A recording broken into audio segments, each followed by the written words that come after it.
Cette nouvelle année, le Premier ministre Jean Castex dit que ce sera l'année de l'espérance. Bruno Le Maire prévient que le plus difficile est devant nous. Qui faut-il croire? Je ne crois pas qu'il y ait d'incohérence entre les deux. Le président de la République l'a dit dans ses vœux, les mois qui sont devant nous vont être des mois difficiles, avec la crise sanitaire et son impact économique. Et dans le même temps, l'année 2021, avec l'arrivée du vaccin, nous permet d'espérer. Et le vaccin, c'est une lumière au bout du tunnel. Et c'est pour cela que, oui, on peut parler tout à fait d'espérance, comme l'a fait le Premier ministre. Bien sûr, l'espérance peut rimer avec vaccination, mais est-ce que l'espérance peut rimer avec reconfinement?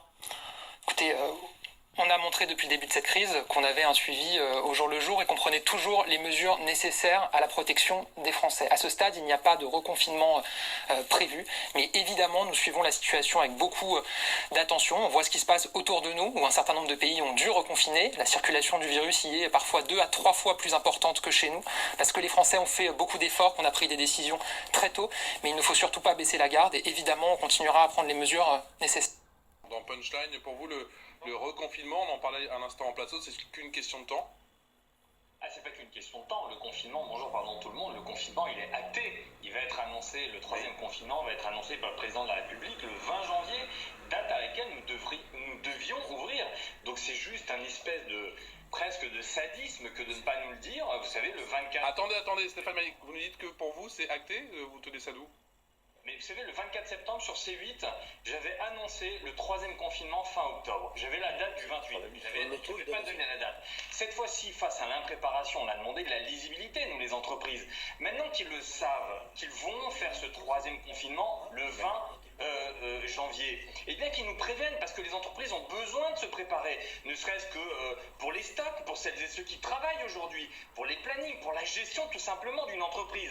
Alors j'ai écouté ce matin avec beaucoup d'attention Olivier Véran. Il aurait dû être offensif à ce moment-là et préparer les Français et les Françaises, les chefs d'entreprise, à ce troisième confinement qui va être annoncé le 20 janvier, qui est inéluctable, et le président de la République a prévu de l'annoncer le 20 janvier. Alors, pourquoi attendre le 20 janvier? Si c'est décidé qu'il le fasse maintenant, et c'est décidé, donc qu'il le fasse maintenant. Mais qu'est-ce qui vous fait dire que c'est acté?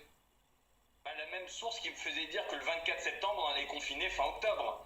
Je veux dire, à un moment, vous savez, il se trouve qu'il y a des personnes qui ne partagent pas forcément le calendrier politique qui nous est imposé par le ministre de la Santé. Je le rappelle, je parle sous contrôle d'un ancien ministre, Philippe Douste-Blazy. C'est bien le ministre de la Santé qui détient le pouvoir au nom du Code de la santé publique, l'article L131-1, je crois, du Code de santé publique, qui détermine et qui lui donne le pouvoir de fermeture de tout le pays. C'est lui qui a ce pouvoir. Alors aujourd'hui, ce qui nous manque, c'est un Bruno Le Maire, mais à la santé.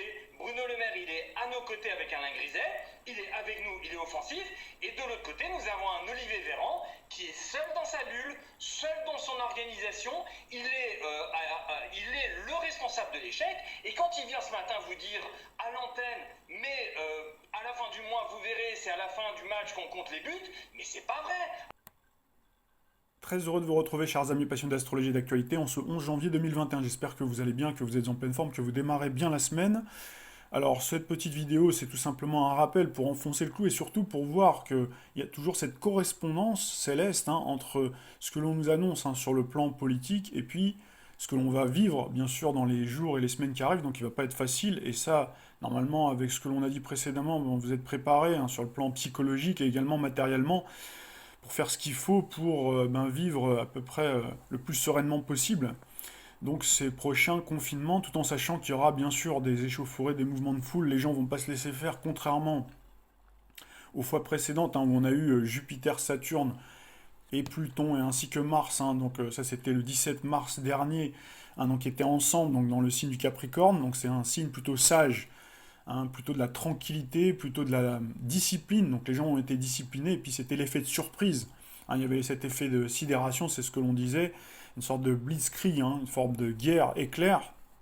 Donc là, les gens sont au courant, en tout cas beaucoup, mais peut-être pas suffisamment. Et c'est là, justement, on va retrouver ce clivage avec Jupiter, donc Jupiter qui symbolise le corps social, cette fois-ci qui est en Verseau, donc qui est le signe de la rébellion, qui devient le signe de la rébellion, qui est le signe de la liberté normalement, mais qui devient le signe de la rébellion. Alors j'ai mis la carte du ciel de ce 20 janvier, D'ailleurs, nous aurons un soleil dans le signe du Verseau qui est censé normalement être le signe de la liberté.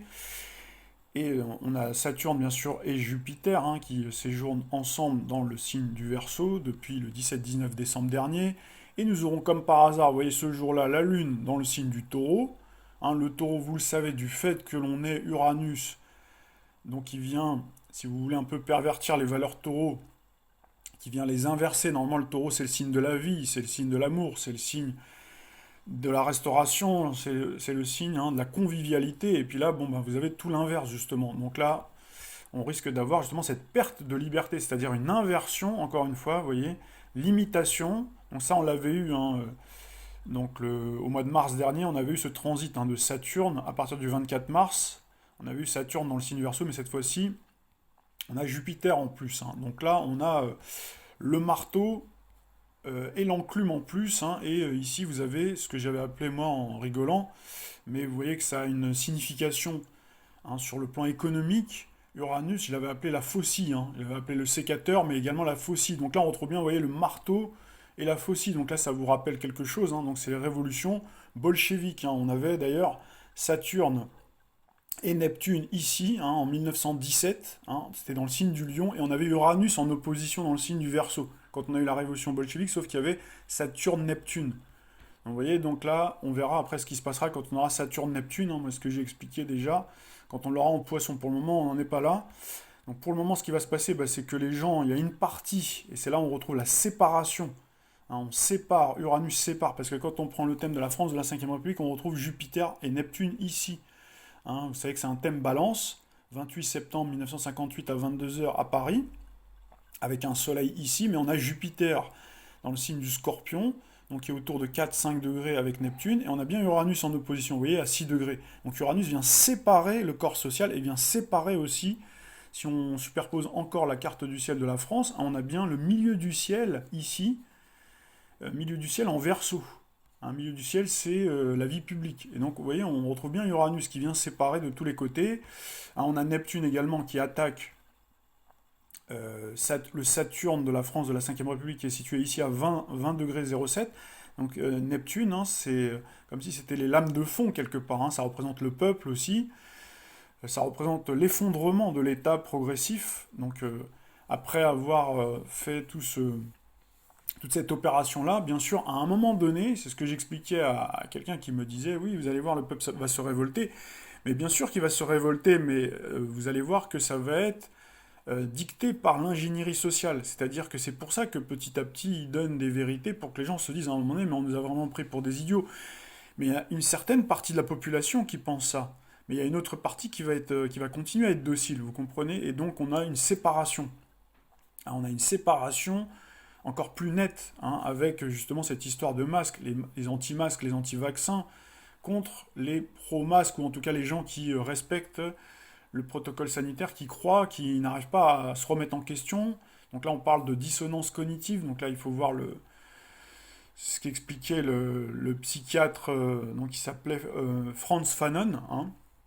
Donc les gens ont du mal à changer, hein, leur mode de fonctionnement, donc ça va rester comme ça, et il va y avoir cette confrontation, c'est ce qui est recherché, bien sûr, par le gouvernement. C'est pour ça que là, on arrive sur une autre étape. Vous voyez, le 20 janvier en plus, c'est pas un hasard cette date-là, hein, puisque ça tombe le jour où on a l'investiture. Il va se passer des choses aussi aux États-Unis, donc il va y avoir un télescopage de tout ça.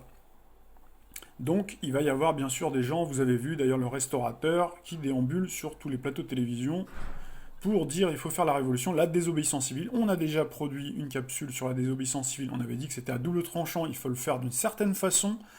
Si on se laisse embarquer, si on a une mauvaise analyse comme ce restaurateur, ce brave restaurateur, a priori il a l'air d'être sincère, mais il est instrumentalisé. S'il fait tous les plateaux de télévision, ça fait penser tout de suite aux gilets jaunes. Vous voyez pourquoi la presse, les médias l'invitent, alors qu'avant, non. Hein, quand on était au mois de mars, c'était au contraire, hein, c'était l'omerta.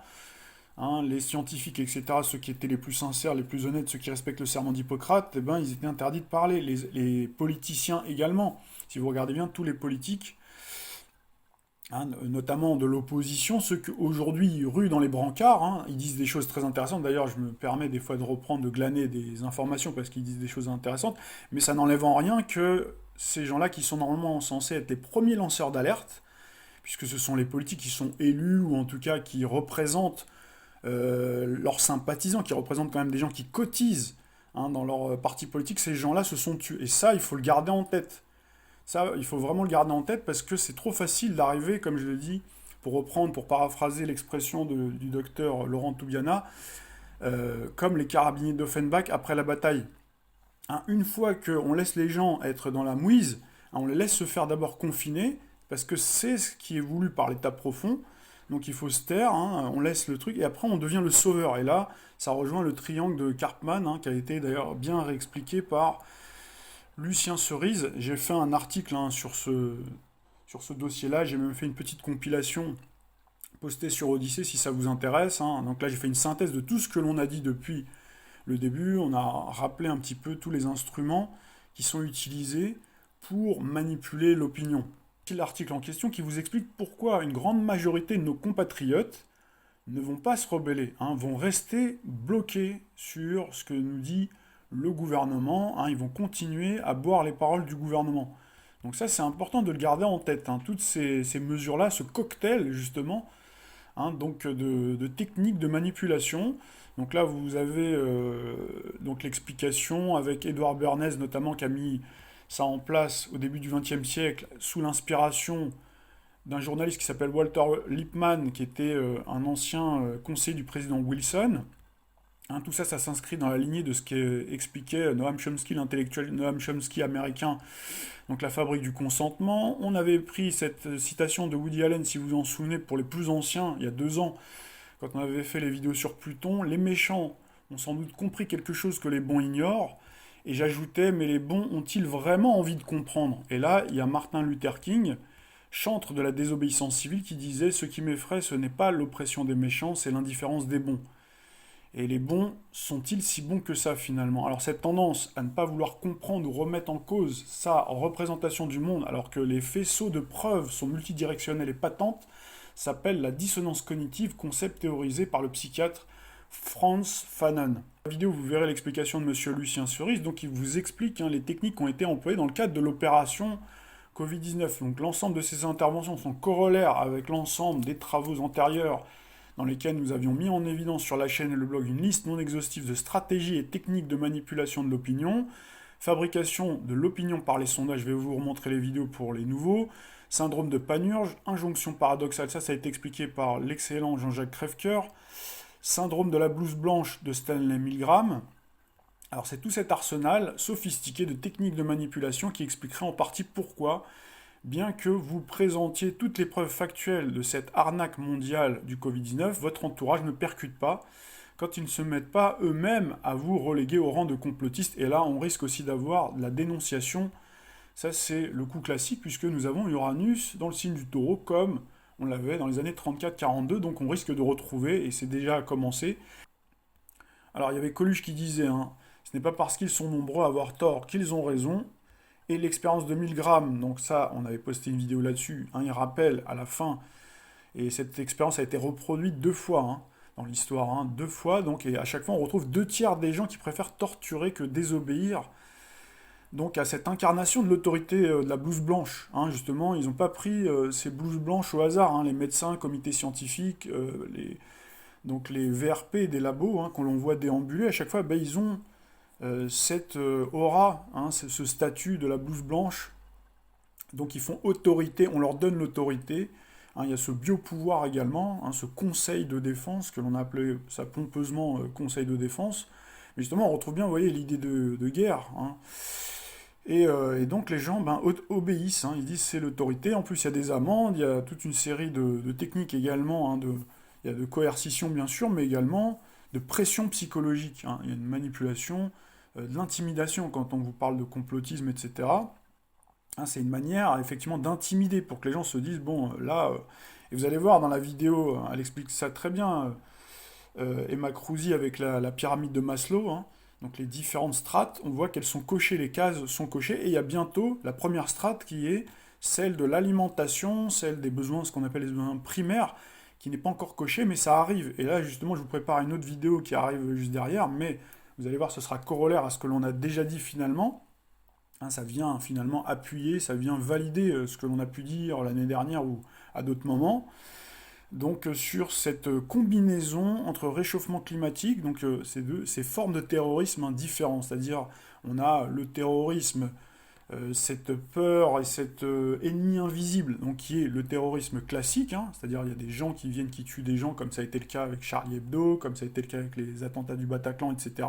Donc là vous avez une vidéo également hein, qui vous explique tout derrière, qu'est-ce qui se cache derrière tout ça. Vous avez donc ce terrorisme sanitaire, donc là vous avez compris de quoi il en retourne, et vous avez également cet autre terrorisme qui est climatique. Et ça aussi, donc on en a déjà parlé, et c'est avec ces instruments-là, vous voyez, à chaque fois on retrouve les instruments de la peur, c'est avec ça que ils vont pouvoir avancer. Et là, c'est ce qui expliquait d'ailleurs très bien dans sa conférence Monsieur Kennedy, hein, vous vous souvenez en Allemagne, hein, le 29 septembre dernier.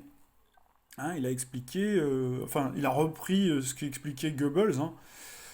Donc à chaque fois que c'est la peur, quels que soient les régimes politiques, hein, que ce soit régime démocratique, que ce soit un régime communiste, un régime, donc le nazisme, etc. À chaque fois, c'est les mêmes stratégies qui sont employées pour finalement arriver à leur fin. Vous avez bien sûr la stratégie du choc de Naomi Klein, vous avez la peur, donc on en parle à l'instant, donc c'est Machiavel. Mais ça date pas d'aujourd'hui. La citation de Hannah Arendt, on l'a très souvent citée. Donc tout ça, ça fait un sacré cocktail, hein, effectivement, qui est, ce que j'expliquais, loin d'être aphrodisiaque, mais de nature à rendre tout le monde paranoïaque, justement. Et là, on retrouve bien la paranoïa, comme dans le roman dystopique de 1984. Ça veut dire que même vis-à-vis des gens que vous connaissez ou que quelqu'un va se présenter en disant je vais essayer de faire quelque chose, comme par exemple ce monsieur Rémi Dallet, donc tout de suite, il va être traité de la part même des gens qui sont censés peut-être vouloir le suivre, il aura du mal à convaincre, parce qu'il y a justement cette paranoïa également qui est installée, y compris vis-à-vis de la dissidence, voire de la résistance. Voilà un petit peu le but hein, de tout ça, hein. C'est-à-dire que c'est vraiment un coup à multibande, hein. C'est comme au billard, hein, ils tapent, vous voyez, partout, c'est pour ça qu'on parle d'ingénierie sociale. Hein, je l'avais déjà expliqué ça, j'avais pris l'exemple de la machine informatique, j'avais dit on appuie sur un bouton, on est bien content que ça fonctionne, mais à l'intérieur c'est très complexe, vous voyez, mais quand on ouvre, on voit, c'est palpable, il y a des pièces, mais quand on parle d'ingénierie sociale, là c'est complètement abstrait, vous voyez, on ne le voit pas, mais on peut démonter, c'est ce que l'on fait, nous justement, on essaye de prendre pièce par pièce, de montrer un petit peu comment tout ça fonctionne, les mécanismes, etc., qui fait que justement ça atteint son but. Alors j'indiquais également, les techniques de manipulation et des complots ont toujours existé depuis la nuit des temps. L'histoire lointaine ou récente regorge d'exemples, toutefois, ceux qui voient des complots partout sont des paranoïaques, parce que c'est vrai qu'il y a aussi ça, hein, et là c'est bien utilisé également par les médias mainstream, hein, qui justement vont mélanger donc les gens qui sont dans des thèses complètement farfelues, où ils ont le droit à la limite hein, de croire, je sais pas moi, je vous dis hein, n'importe quoi, les martiens, ce que vous voulez, hein. Donc, mais vous voyez, ils vont amalgamer. Hein. Ils vont amalgamer pour discréditer. Et vous voyez, avant, ça ne les dérangeait pas finalement, hein, qu'il y en ait qui croient aux martiens, qui croient à je ne sais quoi, hein, chacun ses croyances. Mais aujourd'hui, non, il faut que tout le monde marche au pas. Il faut que tout le monde, faut qu'il n'y ait aucune tête qui dépasse. Et toutes les personnes qui pensent différemment de la doxa, eh ben, vous voyez, ils sont relégués au rang de complotistes. Et là, vous avez vu qu'il y a même des sommités, des gens qui sont bardés de diplômes, qui sont habituellement hein, dans les petits papiers. Hein, on les retrouve à la télévision. Voilà, ils étaient reconnus jusqu'à présent. Et puis là, vous les voyez qui sont conspués. Vous voyez le Conseil de l'ordre qui les punit, etc. Vous avez le professeur Perron, par exemple, qui siégeait dans les comités, y compris de vaccination. Et vous voyez qu'aujourd'hui... Hein, pareil, vous avez le docteur Louis Fouché, hein, j'ai vu qu'il est la cible également. Donc vous avez le professeur Raoult aussi, etc. Hein. Alors là, j'ai inclus un dossier. Alors ceux qui ne voient, en revanche, hein, parce qu'il y a des gens qui ne voient les complots nulle part. Et là, justement, c'est ce fameux monde des bisounours hein, qu'on nous a construit. Donc là, par contre, vous avez l'histoire hein, qui regorge de complots. Franchement, là, il y a de quoi faire. Hein. Il faut juste faire une petite recherche au niveau historique. Hein. Vous pouvez remonter jusqu'à Vercingétorix, hein, il y avait des complots, et là vous en avez ces dernières années. On a par exemple, voilà, vous avez ce monsieur-là, il s'appelle Arnaud Delacroix, 13 complots qui ont fait l'histoire, donc vous pouvez retrouver ce document, c'est un document PDF. Et ce monde des bisounours, il a été construit depuis la fin de la Seconde Guerre mondiale. Nos pays occidentaux ont connu une phase d'équipement. Donc ça, c'était après la guerre, tout était détruit. Puis de relatif confort avec l'avènement de la société de consommation et du divertissement poussé à son paroxysme. Donc on est parvenu ces dernières décennies au stade de la fameuse dictature rose bonbon prophétisée par Aldous Huxley dès 1932 dans Le meilleur des mondes. Donc là, cette citation, on l'a déjà rappelé à plusieurs reprises, la dictature parfaite serait une dictature qui aurait les apparences de la démocratie, une prison sans mur, dont les prisonniers ne songeraient pas à s'évader, un système d'esclavage où grâce à la consommation et au divertissement, les esclaves auraient l'amour de leur servitude. Donc là, vous avez cette illusion de la liberté qui nous avait été présentée, dans lequel on a baigné. Donc c'était consommer, se divertir, travailler, produire, en tout cas pour ceux qui ont la chance d'avoir du travail, produire, voyager, pour remplir le coffre-fort du capital. Et vous avez vu qu'aujourd'hui, tout ça c'est fini. Aujourd'hui, ils n'ont plus besoin de tout ça. Donc là, on en a déjà parlé dans la précédente vidéo sur les voyages notamment.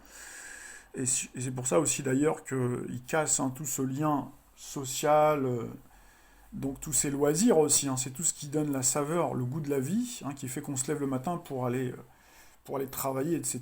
Donc là, tout ça, on vous l'enlève.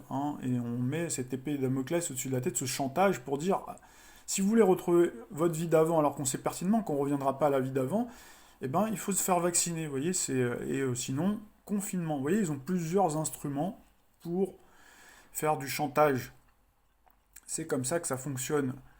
Alors, pour ce qui est maintenant du choix politique et du modèle de société vers lequel nous avons avancé, il a été piloté à distance, donc par les gens qui sont au sommet de la pyramide, pendant que les peuples avaient l'esprit occupé à leurs petites affaires, c'est-à-dire nous tous, on était occupés à nos propres affaires. C'est vrai qu'on a aussi notre vie à mener, et on se dit, on ne changera pas le monde, etc. Souvent, c'est un petit peu ça, on refait son monde dans son petit coin de cuisine, et puis, il n'y a rien qui bouge jusqu'à ce qu'on se retrouve donc poussé dans nos retranchements, et là, on n'a plus le choix. Alors, c'est pour ça aussi, vous allez souvent entendre cette citation de monsieur Michel Rocard, feu Michel Rocard, qui disait toujours préférer l'hypothèse de la connerie à celle du complot. La connerie est courante, le complot exige un esprit rare. Et moi, forcément, cette citation, elle me fait sourire. Je pense qu'elle est même déconnectée de la réalité, puisque ceux qui sont dans les sommets, ce sont des esprits rares. En tout cas, ceux qui sont parvenus à se hisser dans les sommets, souvent ce sont des gens extrêmement intelligents, même s'ils mettent leur intelligence pas au service du bien. Même si, quand je dis ça, ça fait tout de suite, il y a une vision assez manichéenne, mais c'est vrai, on est quand même dans cette situation-là. Il faut savoir que les places dans les hautes sphères sont forcément rares et chères, et surtout qu'il y a eu un écrémage qui a été fait, c'est-à-dire que tous les bons, parce qu'il y avait dans le passé des gens qui étaient valables, même qui étaient aux manettes, ils avaient quand même un minimum de conscience. Aujourd'hui, ils ont sélectionné, et là, c'était le rôle, justement. Quand on parle de Pluton, c'était ça, quand on parle de cette corruption systémique, ça a été par la corruption, par l'argent. Et ils ont évincé tous les gens qui étaient à peu près valables, vous voyez, c'est-à-dire dans toutes les strates de la société, ils ont mis des gens justement qui étaient prêts à passer à l'acte, qui sont prêts pour de l'argent, pour une poignée d'euros, une bonne poignée d'euros quand même, il faut le dire, ils sont prêts à faire tout à mentir, à venir vous raconter des balivernes, etc. Donc là, vous avez plein d'exemples qui viennent l'illustrer chaque jour. À chaque fois, vous voyez que le mensonge est énorme, les mensonges se télescopent, ils sont vraiment gigantesques, mais ça passe, ça continue à passer, justement à cause de tout ce travail de fond, vous voyez, qui a été fait, qui ne date pas d'aujourd'hui. Et donc, ce que j'expliquais, ça m'étonnerait que les gens qui accèdent aux hautes fonctions, ce soit par hasard. On n'est pas dans le film de Pierre Richard, là, La chèvre. Donc ça, faut oublier, quoi. C'est pour ça que moi, ceux qui me disent ça, je leur dis, faut arrêter tout de suite, là. Cette citation-là, elle a aucun sens, ou du moins, elle vient couvrir finalement ce système-là, puisque Michel Rocard, si vous vous souvenez, pour ceux qui se souviennent d'une vidéo où on avait montré qu'à un moment donné, il a vendu la mèche à la fin de sa vie, de sa carrière politique. Il a expliqué que finalement, la loi de 73, elle était là pour faire tout ce que l'on a expliqué dans nos chroniques sur la monnaie, etc. Donc j'y reviens pas. Donc vous voyez, les gens, même les hommes politiques, il y en a certains, quand ils arrivent à la fin de leur vie, ils ont ils savent qu'ils vont rejoindre à un moment donné leur créateur. Il y en a certains qui peut-être ont envie de se confesser, sans doute, hein. J'imagine que ça doit se faire comme ça, puisqu'on a déjà eu aussi François Mitterrand qui a fait la même chose après avoir servi le système. Alors par contre, ce qu'il faut bien garder en tête, c'est que les seconds couteaux, ceux que l'on voit, hein, nos politiques, hein, c'est des incompétents. Il y en a certains qui sont incompétents, et puis ils sont tellement formatés, tellement spécialisés dans un domaine, etc., que de toute façon, puis ils sont sélectionnés parce qu'ils sont égoïstes, opportunistes, cyniques, ambitieux. Là, vous pouvez compiler, hein, tous les défauts humains, là on les retrouve, hein, c'est des gens qui vont appliquer bêtes et méchants. Donc les plans, les programmes établis par les têtes pensantes, les fameux cerveaux rares qui se montrent rarement au public, au grand public, hein. Bien sûr, on ne les voit pas, ceux qui façonnent tout ça, hein. Les autres, ce sont des sous-fifres, ce sont des gens qui sont là juste pour appliquer. Voilà, donc là, vous avez de la documentation sur le blog. Alors, le coin des passionnés, j'ai rappelé la citation de Goebbels, hein, puisqu'on parle de cette période-là, de 34-42, et que nous avons Uranus, donc dans le signe du taureau, comme à l'époque. Donc là, vous le savez, c'était le bras droit d'Hitler qui avait théorisé la propagande officielle. Plus un mensonge est énorme, plus il passe. Et un mensonge dit une fois reste un mensonge, mais un mensonge répété 1000 fois devient une vérité. Pour les passionnés, vous avez une explication astrologique que vous pourrez retrouver sur le blog. Donc Joseph Goebbels, né le 29 octobre 1897 à 23h30 en Allemagne, Scorpion ascendant Lion. Donc pour vous en dire quand même quelques mots, on a bien un amas planétaire dans le signe du Scorpion, le Soleil qui symbolise la brillance, donc c'est le maître de l'ascendant, Lion, et on l'a aux côtés de Mercure, intelligence, donc l'intelligence au service, hein, donc de la stratégie, de la manipulation ici, puisqu'on a des dissonances avec Neptune, le grand illusionniste, avec Pluton également. Vous voyez, là on retrouve un sexy carré, on retrouve un quinconce. Donc on retrouve tout cet ensemble-là avec Mars, symbole du pouvoir d'action. Vous savez que le Scorpion, donc comme tous les signes zodiacaux, je le répète à chaque fois, donc il y a toujours cette part de lumière, cette part d'ombre et de lumière. Donc la part de lumière, c'est le Scorpion, justement, qui va être capable de défendre la veuve et l'orphelin au péril de sa vie. Et puis vous avez la part d'ombre, le côté obscur. Et là on retrouve plutôt le Scorpion qui est plutôt dans l'instinct de mort, mais dans le sens où il va créer, il va générer les conditions pour torturer, pour que ce soit des tortures psychologiques, des tortures physiques, voire plus, hein, puisque c'est le signe opposé au signe du taureau. Donc le taureau qui est le symbole de la vie, mais là aussi c'est pareil, si on prend le taureau, hein, on peut également égrener certains défauts, hein, du taureau. Mais là donc on parle de Monsieur Goebbels, donc à l'époque, hein, on retrouve qu'il est marqué, ça c'est générationnel, par Pluton, Neptune, Pluton donc symbole de la mort, aux côtés de Neptune qui symbolise la multitude, qui symbolise le peuple, et on retrouve bien, vous voyez, cette interception entre Mercure, maître du Gémeaux, dans le signe du Scorpion, donc ça veut dire cette intelligence-là, donc qui est mise au service, hein, du mal si vraiment on regarde les aspects négatifs, avec donc Neptune qui symbolise la multitude, les marées humaines, donc, et on a bien Pluton dans l'univers du Gémeaux, et Mercure, donc, qui est maître du Gémeaux dans l'univers du Scorpion, et nous retrouvons également Uranus, donc, qui symbolise entre autres, hein, donc, les concepts, les médias, l'esprit collectif, l'esprit futuriste, avant-gardiste.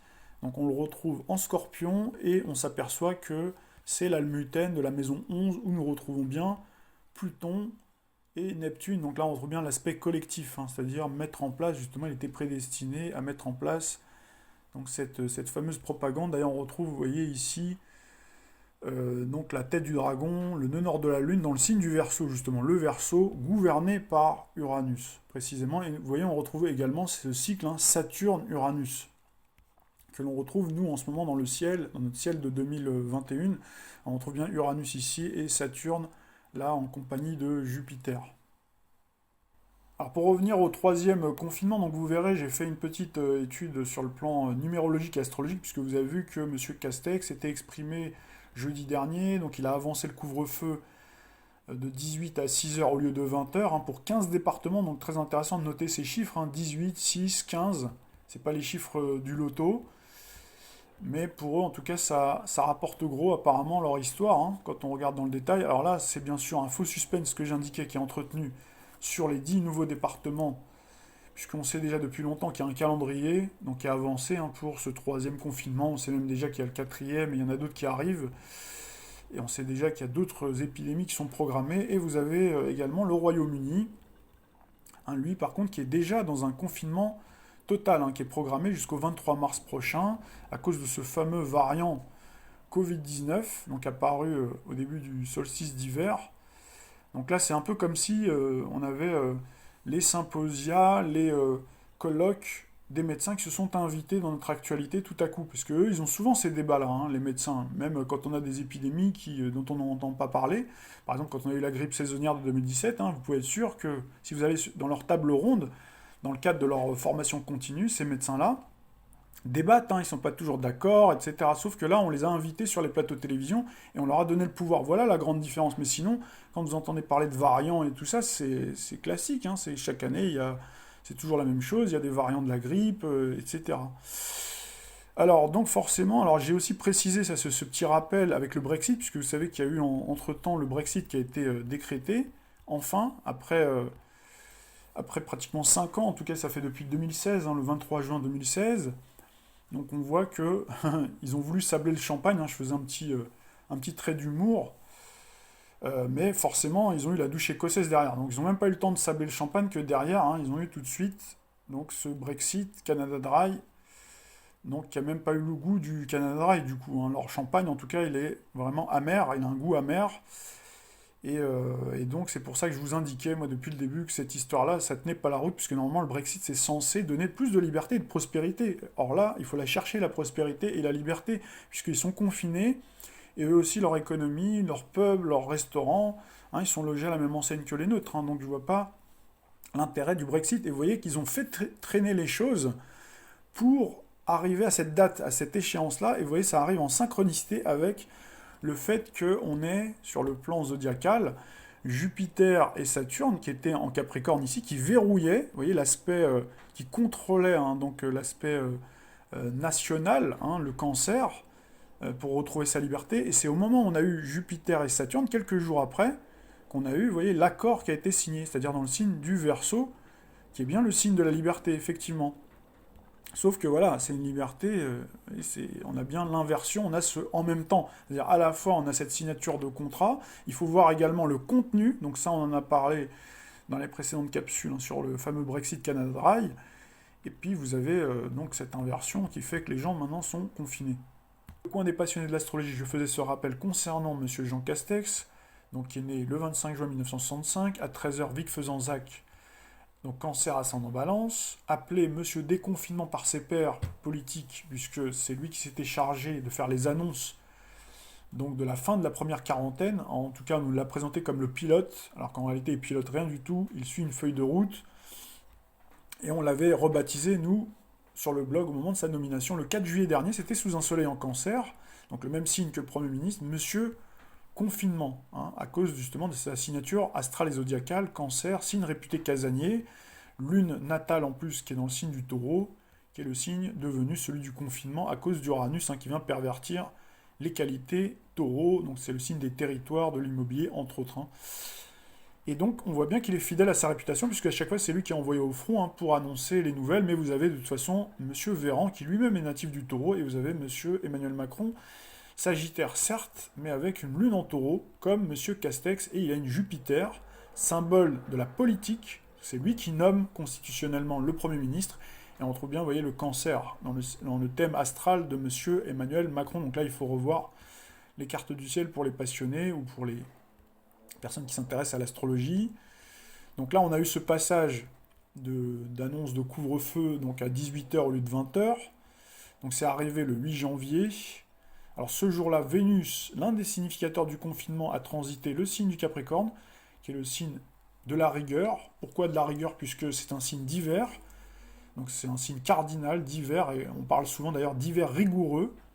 Certains hivers le sont plus que d'autres, mais on retrouve bien la rigueur, et là on le retrouve dans les qualités, c'est-à-dire que les personnes qui naissent sous un signe astrologique vont très souvent, inconsciemment bien sûr, enregistrer la position des astres, et donc on parle de saison, hein, c'est une astrologie de saison, astrologie tropicale, et donc on enregistre bien la saison d'hiver, et on le retrouve dans son caractère. Alors après c'est plus ou moins mis en valeur en fonction de pas mal de paramètres, en fonction de la structure globale de votre thème.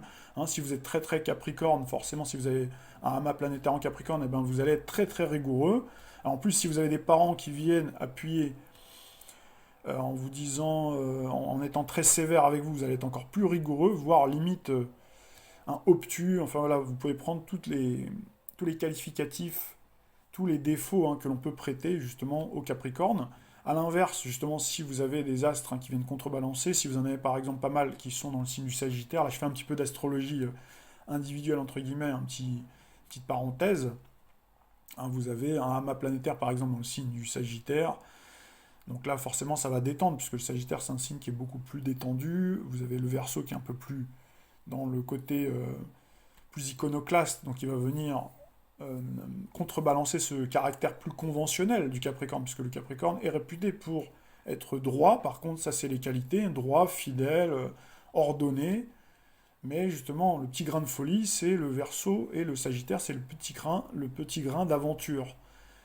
Et on a le Poisson, par exemple, quelqu'un qui est marqué par le Poisson, ben c'est donc le brin d'humanité, etc. Donc là, il faut après faire un amalgame, et également l'éducation, les interactions sociales qui viennent donc vous conforter dans ce que vous avez enregistré dans votre map monde intérieur. Hein, on dit souvent notre monde intérieur se reflète à l'extérieur, et c'est exactement ça, c'est-à-dire que les expériences, hein, on va attirer certaines expériences qui vont venir valider ce qu'inconsciemment on avait déjà enregistré, et ce que l'on a eu aussi comme bagage culturel, éducatif, etc. Voilà un petit peu pour la petite parenthèse, astrologie individuelle. Alors ensuite, donc, vous avez, pour revenir à nos explications, donc on trouve bien cette rigueur donc de Saturne, hein, donc en ce moment qui est en Verseau, et on retrouve bien cette restriction avec Uranus, donc ça on l'a expliqué très souvent, Saturne, symbole des limitations, dans le signe du Verseau, en dissonance à Uranus, planète des libertés, donc là ça vient complètement inverser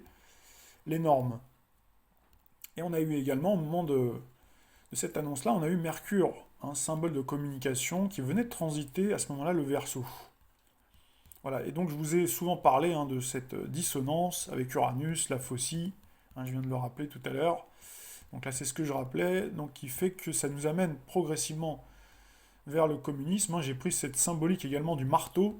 Hein, le marteau, ça symbolise, c'est le confinement en fait. Hein. Vous avez à chaque fois ces répétitions de confinement qui viennent comme un marteau, comme quelqu'un qui vient bricoler et qui vient utiliser un marteau pour faire rentrer le clou en général. Hein. Vous tapez plusieurs fois pour que le clou rentre. Hein. C'est rare, hein, à part dans les concours, que vous essayez de rentrer d'un seul coup le clou dans la planche. Sauf que là, ils ont rajouté Mars également. Mars, on retrouve cette planète explosive dans le signe du Taureau, hein, en compagnie d'Uranus. Le sécateur ou la faucille, hein, on retrouve Mars. Donc là, c'est comme si vous aviez Saturne et Jupiter. Donc Saturne qui frappe l'économie réelle, qui frappe les restaurants.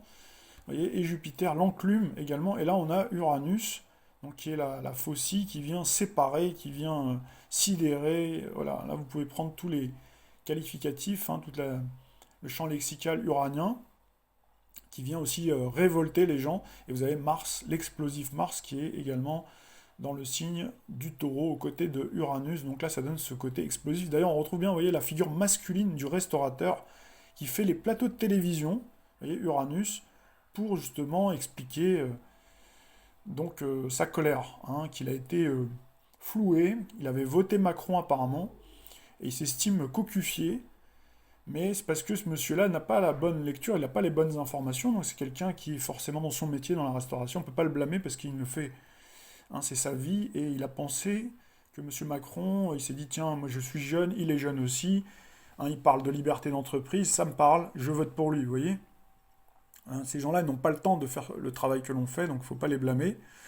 Mais voilà, le fait est qu'il est instrumentalisé pour nous amener à cette fameuse désobéissance civile, justement, qui est voulue, qui est déjà pilotée, pour à un moment donné, vous verrez, renverser leur propre marionnette. C'est comme ça que ça marche.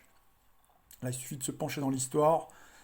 Hein, 1789, 1968, 2011 pour le printemps arabe, les révolutions colorées Donc ça c'est financé par Soros, donc vous voyez on retrouve bien encore la couleur. Les gilets jaunes, même si les gens sont sincères, il y avait une vraie souffrance sociale, j'ai déjà dit, derrière il y a comme un pilotage automatique avec des gens d'ailleurs qu'on retrouvait sur les plateaux de télévision, de la même façon on les invite. Vous voyez on les invite et puis ensuite après on va leur mettre sur le dos donc les problèmes entre guillemets sanitaires. C'est-à-dire qu'on va leur dire c'est de votre faute, le virus circule, vous voulez pas vous vacciner, vous voulez réouvrir les restaurants comme le veut d'ailleurs ce monsieur-là. D'ailleurs, ça va correspondre au transit de Vénus dans le signe du Verseau. Le 2 février, on va avoir Vénus qui va transiter ici. Vénus, le maître du taureau, donc le taureau qui est le signe de la restauration. Et donc lui, il veut rester ouvert le 2 février. Donc il va y avoir effectivement cette confrontation. Donc vous allez avoir en même temps la grippe là qui revient, saisonnière. Donc ils vont commencer à recompter les morts, hein, les croque-morts à la télévision, ils vont recommencer à égrener le nombre de victimes. Donc ce qui va se passer, c'est que les gens vont à nouveau être terrorisés. Et on va leur dire, c'est le nouveau variant, il est plus terrible, Covid-21, etc. Et puis vous allez avoir les restaurateurs qui, eux, veulent le vivre, quoi. Et qui en ont assez. Hein, ils en ont assez parce qu'ils ont suivi, ils ont été disciplinés en sortant. Ils se sont dit, bon, on va être gentils, on va suivre les protocoles sanitaires, les gestes barrières, on va être sage, on va même, tant pis si on rogne un petit peu sur notre espace, mais au moins on s'en sort. On va essayer de travailler comme des fous pour récupérer le manque à gagner. Et puis merci, d'ailleurs, il a remercié les compatriotes français donc, qui sont venus soutenir. Et en même temps, il y en a beaucoup qui n'avaient pas le choix puisqu'ils ne pouvaient pas partir en vacances à l'étranger pour dépenser leur argent, donc ils se sont fait plaisir. Hein, et puis ils savaient aussi, ils sortaient du confinement, donc c'est normal aussi quelque part. Mais il y avait aussi, c'est vrai, cet esprit de civisme, ça je l'ai vu. Hein, j'ai vu des gens qui, effectivement, sont allés dire clairement aux restaurateurs, je viens vous soutenir, je viens prendre un café, j'avais pas l'intention de prendre un café, mais je viens payer un café pour vous soutenir, ou je viens manger chez vous. Alors de mon côté, en tout cas, moi c'est ce que je fais régulièrement. Avant le Covid-19, hein, j'ai toujours fonctionné le plus possible comme ça, de favoriser le local, de favoriser les voisins, les amis. C'est comme ça que, plutôt que d'aller chez McDo ou Domino's Pizza, donc normalement c'est dans cette optique-là qu'il faut essayer de travailler le plus possible. Il faut continuer dans ce sens-là, même si aujourd'hui, honnêtement, on arrive dans cette situation critique où la monnaie risque d'être dématérialisée, puis on n'a plus cet espace de liberté, et on n'a plus justement ces moyens de dépenser son argent vers nos restaurateurs qui sont amenés à disparaître, qui sont programmés pour disparaître en grande majorité. Les restaurateurs indépendants, les hôteliers, donc là ils vont être repris par les grands groupes, les grandes chaînes de restauration dans un premier temps, les GAFAM et compagnie, et ils vont installer leur propre matériel, le protocole également, c'est-à-dire que pour y assister, pour rentrer dans une salle de spectacle, une discothèque, un restaurant, on va vous dire, hein, c'est comme l'histoire des supermarchés, hein, ça s'est fait en 2 temps. Au début, ils ont tué les indépendants dans un premier temps pour implanter les supermarchés. Donc c'est vrai que les supermarchés, c'est intéressant parce que vous allez faire vos courses, il y a de tout dans un même endroit, alors qu'avant, vous deviez aller chez l'épicier, chez le boucher, chez le charcutier, etc. Donc, mais en même temps, ils ont tué les indépendants. Donc ça a favorisé, c'est vrai, le consommateur était peut-être content de trouver ces grandes galeries marchandes où il y avait de tout, mais finalement, il y a moins eu ce contact humain, ce contact personnalisé. En tout cas, ça a tué le petit commerce. Ça a été la première étape. Et vous avez cette deuxième étape où vous avez, là, cette fois-ci, c'est beaucoup plus franc. Ils utilisent donc le Covid pour tuer les restaurateurs. Et donc, ils vont être remplacés par tous les Uber et compagnie. Et voilà, donc ils vont nous imposer à tous donc ces nouvelles normes pour rentrer de manière plus stricte que l'ont fait les restaurateurs indépendants, puisqu'il y a certains restaurateurs indépendants, moi je peux en témoigner, donc qui étaient plutôt sympas, quoi, avec qui on pouvait s'arranger, etc. Là, ça va plus être possible. C'est-à-dire que là, vous allez arriver dans un restaurant ou un bar, et on va vous dire, non seulement il faudra le masque, il faudra surtout montrer donc, sur votre application téléphone donc, que vous avez bien à jour de votre vaccination, que vous n'avez pas le Covid, donc là il faudra montrer pareil, donc un certificat, donc il sera certainement téléchargeable, ça c'est dans un premier temps, et puis après il y a encore le plus terrible, c'est cette confusion entre donc, ce qu'ils vont mettre dans le vaccin, la monnaie, donc tout va être complètement incorporé, si vous voulez, dans votre corps. Donc ça, c'est la phase d'après la plus effrayante, hein. Là, ça rejoint vraiment les films de science-fiction, et quand on parle de films de science-fiction, eh bien c'est ça, c'est le signe du Verseau, avec Pluton. Donc quand on va avoir Pluton à partir de 2023, donc Pluton, le maître du Scorpion, hein, le Scorpion qui peut instiller effectivement dans son côté dévoyé la terreur, et là on retrouve bien, vous voyez, le caractère donc qui peut faire vraiment rappeler, hein, les phases où on a eu les films d'anticipation dans les années 80 justement. Hein, on retrouve bien Pluton qui va séjourner dans le signe du Verseau jusqu'en 2044 et qui va attaquer encore, vous voyez, le signe du Taureau, donc qui est le signe de la vie. Là on retrouve bien, vous voyez, ce marquage, hein, comme le Taureau, quand on marque la bête, le Taureau on le marque avec un fer. Donc là, c'est la même chose, sauf que là, c'est l'être humain. La bête, la marque de la bête. Donc là, on retrouve bien la marque de la bête, comme quand on marque une bête, on marque un taureau au fer rouge. Donc là, cette fois-ci, on a l'inversion des normes. Cette fois-ci, ce sont les êtres humains, hein, qui vont être marqués du sceau, justement, de cette identité numérique. Quand on parle du numérique, on a bien Uranus et on a bien le Verseau. À l'annonce du deuxième confinement, on tentait déjà de spéculer sur l'annonce du troisième confinement. Donc on avait tablé sur le 9 janvier, on s'était fié bien sûr à la numérologie, on s'était fié également à notre grille de lecture céleste, c'est-à-dire le transit de Vénus dans le signe du Capricorne, qui est le signe de la discipline, donc qui tombe le 9 janvier. Or vous avez vu qu'il y a eu des annonces donc, concernant le couvre-feu, cette fois-ci qui était avancé, donc c'est une forme de confinement nocturne qui ne dit pas son nom. En revanche, le vrai confinement plus rude avec le retour des autorisations, etc., donc il va survenir probablement au moment où on aura Vénus qui va transiter le Verseau, c'est-à-dire le 2 février. Alors par contre, on peut avoir l'annonce avant, donc soit le 15 janvier. Donc symboliquement, vous savez qu'on nous a beaucoup parlé du 7. Donc si on fait le calcul, d'ailleurs, on retrouve le 15 ici, donc ça fait 6. Donc si on calcule, on tombe sur 21, l'année 2021. Donc 21, c'est 7 plus 7 plus 7, les fameux 3-7 de la machine à sous du casino. Vous savez que c'est le jackpot pour les GAFAM. À chaque fois qu'il y a une mesure sanitaire, une mesure hygiéniste, hein, qui est prise, à chaque fois, c'est le jackpot pour les GAFAM. Inutile de vous rappeler qu'au moment où on a eu l'imposition des masques, le 20 juillet dernier, hein, donc c'était le jackpot pour Monsieur Bezos. Hein. Il avait pris en une journée 13 milliards. Et je ne vous parle même pas du premier confinement du mois de mars. Hein. C'était le jackpot. Là, ça va être pire encore. Donc c'est pour ça, vous voyez, cette couverture The Economist, elle n'est pas là pour rien. Alors si on prend par contre la date du 20 janvier, donc là, c'est aussi, ça correspond à la date d'investiture du président américain. Donc là, forcément, ça va se télescoper. C'est fait pour, parce qu'il va se passer des choses là-bas. Donc là, par contre, on retrouve le 8. Hein, le 8 qui est aussi en rapport avec la finance. Et on retrouve, vous voyez, du 20, 21 et 21. Vous voyez, on retrouve 21, 21 et on a le 2 au milieu. En synergie avec la numérologie du confinement, on retrouve beaucoup de 6. Hein, je vous ai fait également ce rapprochement avec le tarot de Marseille. Hein. Donc, la numérologie du confinement, on a bien 18 heures. C'est l'heure avancée du couvre-feu qui équivaut à 6 heures, on a bien le 6.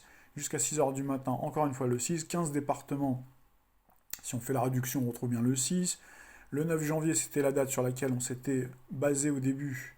Donc on a bien le 6, hein, puisque l'annonce, le 8, c'était la veille. On a eu la réitération en nous parlant des 10 départements, c'était le 9 janvier. Donc vous voyez, on a bien les 3-6. Alors le 6 dans le tarot de Marseille, c'est l'amoureux, avec un homme au milieu qui doit faire un choix entre deux femmes, donc il y a bien l'idée de choix. On a une Cupidon au-dessus, hein, donc avec sa flèche. C'est une carte qui nous parle bien sûr d'amour, c'est une carte vénusienne, à rapprocher avec le taureau, qui est un amoureux de la vie, de la nature, de la bonne chair, de la sensualité, de la gourmandise, des bons restaurants. Vénus est également la planète qui gouverne la balance. Alors c'est vrai que la balance, contrairement au taureau, elle va être moins dans l'excès, puisqu'elle a Saturne qui gouverne en deuxième maître, hein, son signe.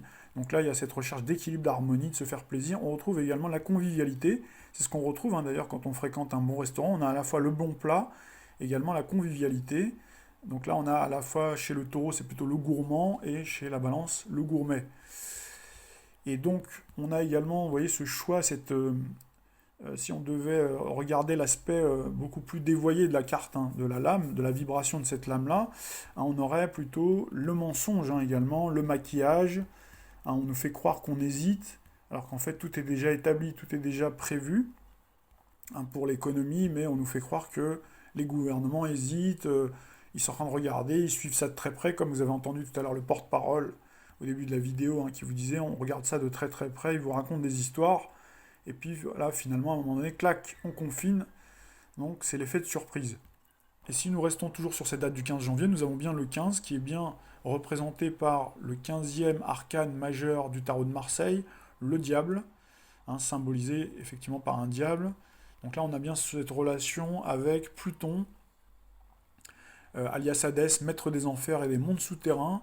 Donc là, on a bien dans le côté obscur de cette lame-là, qui peut revêtir également un aspect plus positif, on a bien cette idée de manipulation, de mise en esclavage. D'ailleurs, c'est représenté par ces deux personnes-là, vous voyez, qui sont en dessous symboliquement, et qui sont attachées, et vous avez le diable qui domine. Et là, on a bien cette notion de manipulation, de chantage, où tout est cousu de fil blanc, on vous raconte des histoires, et le but, vous l'avez compris, fracasser l'économie réelle taureau, le taureau, donc, est le signe opposé au scorpion, gouverné par Pluton, au profit de l'économie numérique digitalisée, verso, appauvrir la classe moyenne et les indépendants pour les rendre dépendants, comme dans les pays communistes, pour mieux les contrôler socialement et politiquement. D'ailleurs, la couleur qui est associée à cette lame-là, c'est vraiment le rouge. Permettre aux grands groupes de racheter pour une modique somme les établissements en faillite et en faire des lieux de contrôle social et du numérique. Donc là, c'est ce que j'expliquais, vous ne pouvez y rentrer que si vous n'êtes pas positif au Covid-19 et bientôt Covid-21, et surtout si vous êtes à jour de tous vos vaccins. Si les restaurateurs et les sympathisants de Trump se rebellent, ils seront diabolisés par le système médiatique. On retrouve bien le diable, diabolisé par le système médiatique qui leur fera porter le chapeau de la reprise épidémique et la chute des cours de bourse également. On peut rajouter ça, puisqu'on a Jupiter-Saturne au carré d'Uranus. D'autant que les victimes annuelles de la grippe saisonnière reviennent, et le décompte macabre, c'est ce que je vous expliquais tout à l'heure, qui va monter crescendo. Voilà un petit peu pour toutes les explications.